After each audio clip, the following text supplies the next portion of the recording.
안녕하세요. 노매드 스커프트 기초 강좌 두 번째 시간으로 돌아왔습니다. 지난번 영상에서는 좌우에 있는 메뉴에 대한 설명을 간략하게 해드렸었고요. 이번 영상에서는 상단에 있는 아이콘들이 어떤 기능을 하는지 설명하는 내용을 다루도록 하겠습니다. 여기 이제 파일 형태의 아이콘을 선택을 하게 되면 프로젝트라는 항목이 나오게 되는데, 이 프로젝트 탭에서는 이 씬 작업에 대한 오브젝트 3D 작업에 대한 내용을 저장하거나 불러오거나, 외부에서 작업한 3D 모델링 파일을 임포트해서 가지고 오거나, 여기 이제 오토세이브 항목이 있는데 기본적으로 이제 디폴트 값이 5분마다 한 번씩 자동적으로 저장을 해주는 기능을 담당을 하고 있습니다. 5분이 너무 이제 텀이 길다고 느끼거나, 아니면 오토세이브에 대한 기능이 필요 없다면 이제 토글을 해제를 하시거나, 이 시간을 본인이 원하는 시간대로 맞춰가지고 어플이 강제 종료가 되거나 저장하지 않은 상태에서 세이브 파일이 날아가는 것을 방지하기 위한 장치이기 때문에 절대로 끄지 않는 것을 추천해 드리고요. 그리고 이제 익스포트 항목이 있는데, 이 씬에서 작업한 3D 모델링 파일을 OBJ 같은 형식으로 외부 프로그램으로 넘길 때 이제 익스포트를 사용을 하게 될 거고요. 그 다음에 여기 이제 렌더라는 항목이 있는데, 이제 기본적으로 여기에서 스크린 사이즈 720, 1080, 4K 커스텀, 이제 이 해상도 수치에 따라서 PNG 포맷으로 저장을 하는 메뉴입니다. 그래서 이제 본인이 작업했던 이 화면을 이미지를 저장을 한다고 생각하시면 되고요. 그리고 두 번째 탭에 가보시면 씬이라는 이제 카테고리가 있는데, 기본적으로 이 스피어가 화면에 출력이 되어 있는데, 이 눈 아이콘을 이제 감겨 주시게 되면은 이 오브젝트가 안 보이게 되는 거죠. 지금은 이제 스피어 오브젝트 하나만 나와 있는데, 여기 아래 가보시면 박스, 스피어, 실린더 같은 여러 가지 도형의 아이콘들이 있는 걸 보실 수 있을 거예요. 그래서 추가적으로 오브젝트를 생성을 하고자 할 때 여기서 예를 들어서 박스를 한번 선택을 해볼게요. 박스를 선택을 하시면 이런 식으로 이 캔버스 안에 박스 모델링이 추가가 됐죠. 보시면 원래 이 화면에 있던 스피어와 이번에 방금 추가했던 이 박스 모델링이 이제 같은 화면에 있는 걸 보실 수 있게 됩니다. 그러면 이제 여기 보시면 미러라는 항목이 있는데, 얘를 체크를 해주시면 이제 좌우 동일하게 복사가 되는 걸 보실 수 있고요. 그래서 이제 각각의 축으로 이렇게 움직여 주거나, 여기 이제 네모난 박스 안에 보면은 이제 구체의 이제 와이어가 있는 걸 보실 수 있는데, 가장 바깥에 있는 이 주황색 와이어를 선택을 하시고 드래그를 하시게 되면은 스케일을 키우거나 줄일 수가 있습니다. 이제 알맞은 크기로 수정을 한 다음에 옮겨 놓고, 구체 안쪽에 파란색과 빨간색 연두색의 와이어가 또 있는 걸 보실 수 있는데, 이거는 각각의 축으로 회전을 담당하고 있습니다. 각각의 축으로 이렇게 회전하는 걸 보실 수가 있고요. 그래서 이제 원하는 방향과 크기로 조절을 해주신 다음에 이 버튼을 누르게 되시면 이제 메쉬라는 항목이 추가가 된 걸 보실 수가 있습니다. 이런 형태의 아이콘들을 불러와서 이제 추가적인 모델링을 할 수 있도록 도와주는 역할을 합니다. 그리고 옆에 있는 카테고리에 가보시면 토폴로지라고 이제 항목이 있거든요. 여기 와이어 버튼 누르고 확인해 보자면, 지금 현재는 이 정도의 밀도를 가지고 있는 폴리곤이 있는데, 여기에서 서브 디바이드라는 항목을 누르게 되면 조금 더 촘촘해진 와이어를 보실 수가 있습니다. 이제 디바이드 단계가 이렇게 눈금으로 단계별로 표시가 되거든요. 그래서 우측으로 갈수록 가장 높은 단계의 디바이드 단계를 확인할 수가 있고, 좌측으로 내려갈수록 적은 폴리곤의 디바이드 단계를 확인할 수가 있습니다. 그래서 이제 디바이드 단계를 높이게 됐을 경우에 델리트 로워, 델리트 하이어라는 항목이 활성화가 되는데, 지금 중간 단계에 놓고 델리트 하이어를 누르게 되시면 상위 단계에 있는 디바이드 단계가 모두 삭제가 돼 버리거든요. 그래서 만약에 본인이 가장 높은 단계에서 어떤 이런 모델링을 하다가 아래 단계에서 수정을 해야 될 상황이 생길 수 있거든요. 그럴 경우에 이제 깜빡하고 본인이 실수로 델리트 하이어를 눌러서 상위 디바이드 단계가 다 날려버리게 된다면, 그때 가지고 있었던 디테일한 작업들이 다 사라지기 때문에 디바이드 단계가 높았을 때 이제 여기 있는 델리트 로워라든지 델리트 하이어 버튼을 누르는 부분에 대해서는 되게 신중하게 누르셔야 된다라는 거를 꼭 기억하시면 좋을 것 같습니다. 그래서 이 각각의 이제 단계가 올라갈수록 폴리곤 개수도 그에 비례해서 올라가기 때문에 그만큼 무거워지겠죠. 한없이 이 디바이드 단계를 올릴 수는 없고요. 일정 수준에서 작업하기 수월한 단계에서 작업을 하고 디테일한 작업을 할 때만 높은 단계에서 수정 작업을 하시는 게 좋은 방법 중에 하나입니다. 초반에 작업을 하실 때 보통 형태를 이렇게 잡는 작업을 보통 하시게 될 텐데, 이렇게 늘리다 보면 이 와이어가 늘어나게 되고, 늘어나게 되면 이런 늘어난 부분에서는 디테일한 모델링 작업을 할 수가 없잖아요. 초반에는 그런 와이어의 흐름까지 고려하지 마시고 일단은 이제 형태를 잡는 데에 주력해서 작업을 하신 다음에 이제 본격적으로 작업을 하게 될 시점이 됐을 때 이 상태에서 작업을 하지 마시고 이 항목에 있는 리메쉬라는 항목이 있습니다. 이제 이 버튼을 누르게 되면 이 늘어난 부분과 늘어나지 않았던 부분과의 폴리곤의 밀도가 되게 균등하게 이제 동일한 분포로 다시 재배치가 된 거를 확인할 수가 있습니다. 조금 전에는 폴리곤이 굉장히 이제 적었었잖아요. 근데 리메쉬를 눌렀을 때 폴리곤 개수가 갑자기 많아지는 상태가 됐는데, 여기에서 이제 이 수치에 의해서 이 리메쉬 값이 반영이 되는 거거든요. 그래서 리메쉬가 됐을 때 재배치가 되는 폴리곤 양을 줄이고 싶으시면 이 수치를 64로 낮춰 보겠습니다. 적은 폴리곤 개수로 폴리곤이 재배치가 된 걸 확인할 수가 있습니다. 이거는 본인의 취향에 따라서 선택하시면 되고요. 이제 디폴트 값은 216으로 되어 있고요. 이렇게 늘어난 상태에서 리메쉬를 누르면 이렇게 균등하게 와이어가 재배치가 된 걸 확인할 수가 있습니다. 이거랑 같은 기능을 하고 있는 게, 여기 지난번 영상에도 제가 말씀을 드렸다시피 이쪽에는 복셀이라는 버튼이 있거든요. 이 버튼을 누르게 돼도 동일한 기능을 하는 걸 보실 수가 있습니다. 디시메이션이라든지 액션이라든지 이 부분에 대한 내용은 설명을 생략을 하도록 하겠습니다. 다음 탭에 가보시면 메테리얼 탭이 있는데 이 부분도 지금은 설명을 안 해도 될 것 같아요. 넘어갈게요. 자, 그리고 이제 쉐이딩 탭으로 가보시면 이제 PBR, 맥캡, 언릿이라는 항목이 있고, 그 다음에 라이트, 그 다음에 엔바이러먼트, 이제 각각의 항목이 있는데, 기본적으로 PBR로 체크가 되어 있는 걸 보실 수 있을 거예요. 근데 일단 PBR은 물리기반 쉐이더라는 뜻인데, 여기 보시면 엔바이러먼트에 각각 배경의 이미지가 있거든요. 이제 특정 배경을 선택을 하고, 사실적인 그런 라이팅과 배경에 맞춰서 달라지게끔 하는 거를 이제 PBR이라고 생각하시면은 이해하기 쉬우실 거고요. 맥캡을 선택을 하시게 되면은 이 아래에 있던 엔바이러먼트와 라이트가 다 사라지게 되거든요. 맥캡은 이 구체에 있는 이 이미지에 따라서 바뀌게 되는 개념이기 때문에 추가적인 라이팅과 엔바이러먼트에 해당하는 배경 이미지가 다 필요가 없어요. 여기서 제공하는 이 구체에 맺혀져 있는 이 이미지에 맞춰서 이제 보여주기 때문에 좀 최적화된 표현이기는 합니다. 그래서 지금은 기본적인 설명하는 단계이기 때문에 각각의 항목에 대해서 디테일하게 설명드리는 거는 좀 이제 크게 의미가 없을 것 같거든요. 일단은 그런 개념으로만 이해하시면 될 것 같아요. 그 다음에 언릿은 아무런 영향도 받지 않는, 그냥 온전히 이 상태로만 보여주는 상태를 말하는 거거든요. 그래서 디폴트인 PBR을 놓고 작업을 하시는 게 좋습니다. 그래서 라이트는 말 그대로 이 라이트를 추가하는 항목이고, 이제 라이트를 추가한 상태에서 이 방향성, 이 디렉셔널 라이트의 이 방향성, 주광의 방향을 잡아준다라고 생각하시면 됩니다. 그래서 이제 특정 자기가 원하는 엔바이러먼트에서 배경 이미지를 선택을 하고, 여기 로테이션 값으로 라이팅을 돌려볼 수가 있어요. 작업하기 수월한 상태에서 이제 라이팅을 잡아주고 이 강도를 이제 잡아줄 수 있습니다. 그래서 이 부분 같은 경우는 초반에는 크게 만질 일은 없을 것 같아요. 이제 어느 정도 작업이 중반 정도 이르렀을 때 그 분위기에 어울리는 쉐이더 종류를 선택을 하시고 그런 질감에 맞춰서 선택을 해주시면 될 것 같아요. 초반에는 굳이 건드리지 않아도 되는 항목입니다.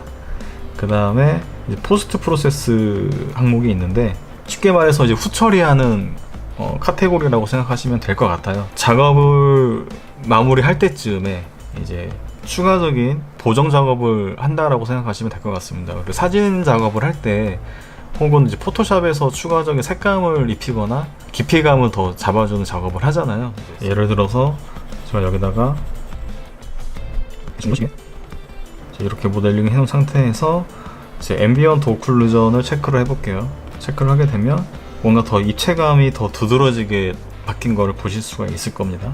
여기서 이제 강도라든지 이제 맺히는 그림자의 크기라든지 다양한 이제 추가적인 효과들을 더 줄 수가 있어요. 그래서 이제 후처리 작업을 하지 않았을 때와 했을 때의 차이가 좀 나뉘기 때문에 모델링이 이제 완성이 될 때쯤에 이런 후처리 기능들을 만져보면서 이제 보정하는 작업을 하면서 마무리할 때 보시면 좋을 것 같습니다.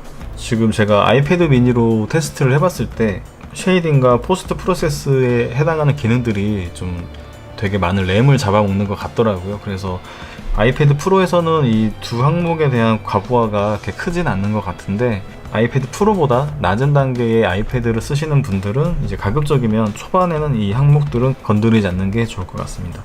그리고 이제 백그라운드는 이제 말 그대로 이제 배경에 지금 아무것도 없는데 배경에 삽입할 이미지를 이제 가지고 오는 이제 그런 카테고리고요. 네, 카메라가 있는데 이 퍼스펙티브가 활성화가 되어 있고 기본적으로 카메라의 포브 값을 수치로 확인해 줄 수가 있는데 퍼스펙티브 항목을 체크를 해제를 하게 되면 카메라가 왜곡이 없는 상태를 보여주는 거고요. 퍼스펙티브를 활성화를 하게 되면 이 수치만큼의 왜곡된 값을 보여주게 됩니다. 그래서 이 수치에 따라서 왜곡이 심해지고 적어지는 이제 그런 기능을 확인하실 수가 있습니다. 이 퍼스펙티브라는 항목의 아이콘으로 간단하게 켜고 끌 수가 있습니다. 그리고 이제 여기 보시면 턴테이블, 그다음에 스피드 뭐 이런 것들이 있는데 좌측 최상단에 가시면 노매드 스컬프트 아이콘이 있거든요. 턴테이블 항목을 체크를 해주시면 방금 카메라 세팅에서 잡아놨던 턴테이블 스피드 값에 맞춰서 이렇게 회전 값이 이제 적용이 됩니다. 좌측 상단에 있는 메뉴는 이 정도로 설명을 하면 될 것 같습니다. 그 다음에 이제 우측으로 넘어가면 기본적으로 이 브러쉬에 해당하는 내용들의 기능들이 좀 대부분인데 가장 첫 번째 있는 이 부분은 내가 현재 선택한 브러쉬의 아이콘이 활성화가 된 걸 여기서 확인을 할 수가 있거든요. 플레이를 누르면 이제 바로 바뀌게 되죠. 이런 식으로 바뀌게 되고요. 펜슬 아이콘을 선택을 하게 되면 알파라는 항목이 보이는데 지금 클레이 브러쉬를 예로 한번 들어볼게요. 클레이 브러쉬는 알파 항목에 스퀘어라는 알파 이미지가 추가가 되어 있는 걸 알 수가 있거든요. 그래서 이 클레이 브러쉬를 선택을 하게 되면 좀 넓적한 형태의 브러쉬라는 걸 알 수가 있어요. 근데 이렇게 넓적한 형태가 나오게 된 이유는 여기 알파 항목이 이 네모난 박스 이미지를 가지고 있기 때문이거든요. 그래서 론으로 했을 때는 부드러운 형태의 브러쉬가 나오는데 알파가 박스 이미지가 있기 때문에 이렇게 넓적한 터치를 나오는 걸 알 수가 있습니다. 그래서 기본적인 브러쉬에 어떤 알파 소스를 합성을 하느냐에 따라서 다양하게 이제 자기만의 브러쉬를 생성을 할 수가 있겠죠. 그러면 여기 있는 이 빗금 무늬를 한번 선택을 해볼게요. 클레이 브러쉬에 이 스크래치 알파 이미지를 선택을 하게 될 경우에는 이런 식으로 아예 다른 형태의 브러쉬의 느낌을 낼 수가 있겠죠. 이런 알파 이미지를 만들어도 되고 외부에서 이런 알파 소스를 가지고 와서 뭐 피부의 주름이라든지 모공이라든지 아니면 가죽의 그런 주름이라든지 그런 알파 소스를 합성을 해서 이제 다양하게 추가적인 브러쉬 느낌을 낼 수가 있습니다. 근데 스퀘어 이미지만으로도 충분한 작업을 할 수가 있고요. 이 모델링 같은 경우도 추가적인 알파 이미지가 없이 모두 기본 알파 이미지로 다 작업을 한 거거든요. 그래서 보통의 작업을 할 때는 이제 크게 무리가 없기 때문에 이런 기능이 있구나 정도만 알고 계시면 될 것 같습니다. 자, 그 다음 탭에 가보시면 페인팅이라는 항목이 있거든요. 말 그대로 이 오브젝트에 채색을 할 수가 있어요. 이 페인팅 항목에 보시면 포스 페인트 올이라는 이제 항목이 있죠. 그러면 이걸 맥캡이라고 하거든요. 맥캡 이미지가 선택이 되어 있는데 이 맥캡이 선택이 된 상태에서 포스 페인트 올 버튼을 누르게 되면 이 맥캡의 색깔과 이 재질에 맞춰서 여기에 다 씌워지게 되는 개념입니다.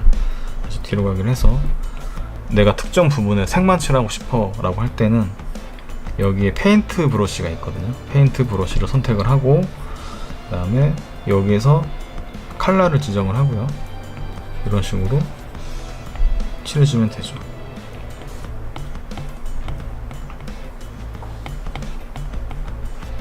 근데 이제 조금 전에 말씀드린 것처럼 이제 재질을 선택을 하고 페인트 O를 누르면 전체가 다 뒤덮여져 있는 상태를 확인할 수가 있습니다. 이제 이렇게 컬러를 칠한 다음에 스컬핑 할 때랑 마찬가지로 마이너스 버튼을 누르면 이레이저가 활성화가 되거든요. 그러면 말 그대로 이렇게 지워줄 수가 있고요. 그 다음에 스무스 버튼을 누르게 되면 손가락 툴로 문지르는 듯한 느낌을 그대로 낼 수가 있습니다. 그래서 그 스컬핑을 할 때와 같은 개념으로 이해를 하시면 됩니다. 이렇게 하면 되고요.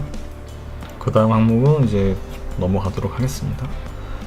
이 시미터리 기능이 이제 되게 중요한데 어떤 작업을 할 때 좌우 대칭으로 작업이 되거든요. 이 시미터리 기능에 이제 이 아이콘으로 이제 기본적으로 껐다 켤 수가 있거든요. 기본적으로 켜져 있고 이렇게 좌우 대칭으로서 작업을 할 수가 있죠. 이제 이 버튼을 끄게 되면 당연하게도 한쪽만 작업이 되는 걸 알 수가 있습니다. 기본적으로 한쪽 방향의 축으로만 이제 시미터리 기능이 활성화가 되기 때문에 여기에서 X축이라고 되어 있거든요. X축을 기준으로 좌우 동일하게 작업을 한다라는 개념이고요. 이제 Y를 선택을 하게 되면 X라는 개념 반대가 되기 때문에 상하 개념이 되겠죠. 이 중심부를 기점으로 위아래가 동일하게 작업이 됩니다. X랑 Y를 동시에 선택을 하게 되면 이렇게 네 군데에서 동일한 작업을 할 수가 있겠죠. 그래서 뭐 어떤 오브젝트를 만드는지에 따라서 시미터리에서 이런 세팅 값을 다양하게 바꿔주면서 작업을 하실 수가 있습니다. 디폴트인 X로 만들어 놓겠습니다. 이제 그 다음 탭에 가보시면 이제 레이어라는 항목이 있고요. 레이어는 포토샵의 레이어 기능과 이제 거의 비슷한 개념이거든요. 이제 어떻게 달라지는지 한번 보여드리자면 구체 기본적인 스컬핑 한번 해보고요. 레이어를 추가를 해볼게요. 그러면 이제 레이어 0이라는 항목이 추가가 됐습니다. 그럼 이 상태에서 이제 추가로 스컬핑을 한번 진행을 해보고 새로 생성한 레이어 0번의 눈을 감겨보면 이런 식으로 기존에 작업했던 스컬핑 내용만 남아있고 이런 식으로 포토샵의 레이어 기능과 아주 동일한 역할을 한다고 생각하시면 되고요. 특정 레이어에서 어떤 스컬핑을 추가로 작업을 하고 또 어떤 레이어에서는 이런 식으로 색깔만 입혀준다든지 각각의 레이어에서 이런 역할을 분담할 수가 있겠죠. 이렇게 활용하시면 되고요. 그 다음에 이제 나머지 이제 디스플레이 세팅에서는 말 그대로 이 화면에 보여주는 출력하는 항목들에 대해서 어떻게 세팅할 건지를 보여줄 수가 있는데 이제 그리드 항목을 켜게 되면 이제 이게 없을 때는 어디가 위고 어디가 아래인지 좀 분간하기 힘들 때가 있는데 그때는 이 항목에서 그리드를 체크하시면 되고요. 아웃라인은 말 그대로 오브젝트의 이제 가장자리 부분을 이제 강조시켜주는 라인을 활성화시킬 수가 있습니다. 이런 자기가 이제 원하는 이제 세팅을 이제 여기서 추가적으로 작업을 해줄 수가 있습니다. 이 인터페이스라는 항목에서는 이제 UI의 커스텀을 본인의 입맛에 맞게 바꿔줄 수가 있고요. 이제 여기 보시면 이제 도구 아이콘이 있는데 이제 이 버튼을 누르게 되면 이쪽에 있는 브러쉬 아이콘의 배열이 이렇게 달라지는 걸 확인할 수가 있습니다. 지난번 영상에서는 이 좌우 하단에 있는 메뉴에 대한 설명을 해드렸었고요. 이제 이번 영상에서는 이 위쪽에 있는 메뉴들에 대한 기본적인 설명을 한번 해봤는데요. 생각보다 내용이 좀 줄인다고 줄였는데 생각보다 좀 길어서 두 번의 영상으로 이제 나눠서 올라가게 되었고요. 제가 다음번 영상에서는 지난번에 설명을 드리지 못했던 브러쉬들에 대한 설명들을 추가적으로 좀 보강을 해볼까 합니다. 그래서 어떤 상황에서 어떤 브러쉬들이 유용하게 쓰이는지 이제 그런 부분들에 대한 설명이 필요할 것 같더라고요. 그래서 영상이 너무 길어지니까 다음번 영상에서는 이제 어떤 브러쉬가 어떤 모델링을 할 때 특정 상황에서 유용하게 쓰이는지 이제 그런 부분들을 위주로 설명을 드려보도록 하겠습니다.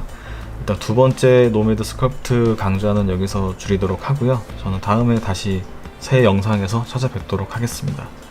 그럼 지금까지 댕작가였습니다. 감사합니다.